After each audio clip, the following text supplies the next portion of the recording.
Video में हम shock types management solutions के बारे में पढ़ने वाले हैं। तो सबसे पहले हम पढ़ेंगे कि कितने टाइप्स के शॉक होते हैं, क्या कॉजेज़ होता है, क्या पैथोलॉजी है, क्लिनिकल फीचर एंड ट्रीटमेंट। ठीक है, तो पहला है हमारा हाइपोवॉल्यूमिक। हाइपोवॉल्यूमिक शॉक क्या होता है, किसकी वजह से होता है, हेमरेज की वजह से या फिर डिहाइड्रेशन की वजह से। पैथोफिजियोलॉजी है, प्रीलोड डिक्रीज हो जाता है, कॉन्ट्रैक्टिलिटी नॉर्मल या फिर इंक्रीज। ठीक है, आफ्टर लोड इंक्रीजेज। उसके बाद clinical feature is heart rate का इंक्रीज होना, बीपी का डिक्रीज होना, कार्डिक आउटपुट भी डिक्रीज हो जाएगा, CRT delay, extremities cool and pale, weak thready pulse देखने को मिलेगी।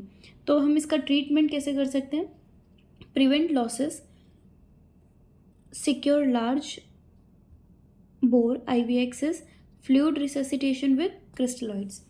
तो ये तो था इसका ट्रीटमेंट। अब उसके बाद करते हैं डिस्ट्रीब्यूटिव। ठीक है, इसमें हमारा है septic, anaphylactic, neurogenic, cardiogenic, obstructive and dissociative. जिसमें इसका कॉज होता है इन्फेक्शन एंड सेप्सिस। ठीक है, सेप्टिक नाम से ही पता चल रहा है कि सेप्सिस है, इन्फेक्शन है तभी हो रहा है।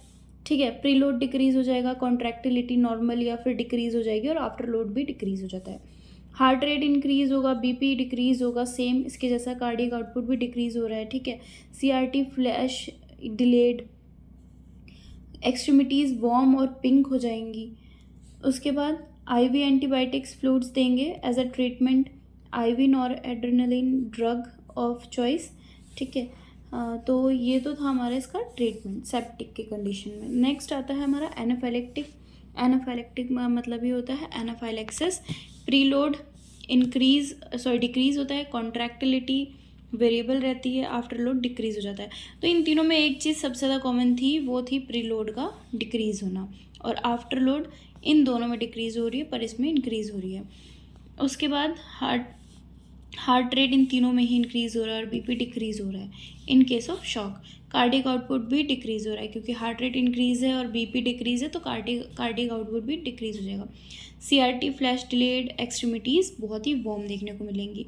और इसका ट्रीटमेंट क्या है, आईवी एपिनेफ्रिन या फ्लूइड्स। ठीक है, उसके बाद नेक्स्ट आता है हमारा न्यूरोजेनिक। न्यूरोजेनिक में क्या है, न्यूरो कंसीडर किससे हो रहा है, ब्रेन से। ठीक है, यानी कुछ रिलेटेड टू ब्रेन है, यानी स्पाइनल कॉर्ड इंजरी की वजह से हो गया या फिर ट्रॉमेटिक ब्रेन इंजरी हो गया। ठीक है, उसके बाद प्रीलोड इसमें भी डिक्रीज होगा, कॉन्ट्रैक्टिलिटी नॉर्मल होगी, आफ्टर लोड डिक्रीज हो जाएगा और loss of sympathetic tone. So this is the pathology, this is the causes and this is the clinical feature. Next इसमें क्या है, हार्ट रेट सेम वही डिक्रीज, बीपी हार्ट रेट इसमें decrease होगा और बीपी भी डिक्रीज होगा, कार्डिक आउटपुट भी डिक्रीज ही होगा इसमें। सीआरटी फ्लैश नॉर्मल और एक्सट्रीमिटीज़ वार्म देखने को मिलेंगी। ट्रीटमेंट क्या दे सकते हैं हम, हाई फ्लो ऑफ ऑक्सीजन देंगे, फ्लूइड रिससिटेशन देंगे और वेसोप्रेसर्स देंगे। उसके बाद आता है कार्डियोजेनिक। कार्डियोजेनिक का मतलब क्या है, of course related to heart, right. Myocarditis या डिसरिथमिया की वजह से ये शॉक होता है। प्रीलोड डिक्रीज हो जाएगा, कॉन्ट्रैक्टिलिटी डिक्रीज होती है, after load SVR that is जो राइट वेंट्रिकुलर है उसका इंक्रीज होगा और लेफ्ट का डिक्रीज हो जाएगा। Heart rate increase, BP decrease, cardiac output decrease, CRT delay. And treatment क्या होगा, ट्रीटमेंट इज इनोट्रॉप्स, कॉजेशन यूज ऑफ फ्लूइड्स, ईसीएमओ और डॉक नॉरएड्रेनालिन। उसके बाद है ऑब्स्ट्रक्टिव। ऑब्स्ट्रक्टिव में tamponade, tension, pneumothorax, pulmonary embolus, chest trauma, इनकी वजह से होता है ये। प्रीलोड डिक्रीज होगा, कॉन्ट्रैक्टिलिटी नॉर्मल होगी, आफ्टर लोड इंक्रीज होगा। और क्या है इसका क्लिनिकल फीचर, कि हार्ट रेट इंक्रीज होगा, BP decrease, cardiac output decrease, CRT delay और एक्सट्रीमिटीज कूल। और ट्रीटमेंट क्या होगा, पेरिकार्डोसेंटेसिस और चेस्ट ट्यूब।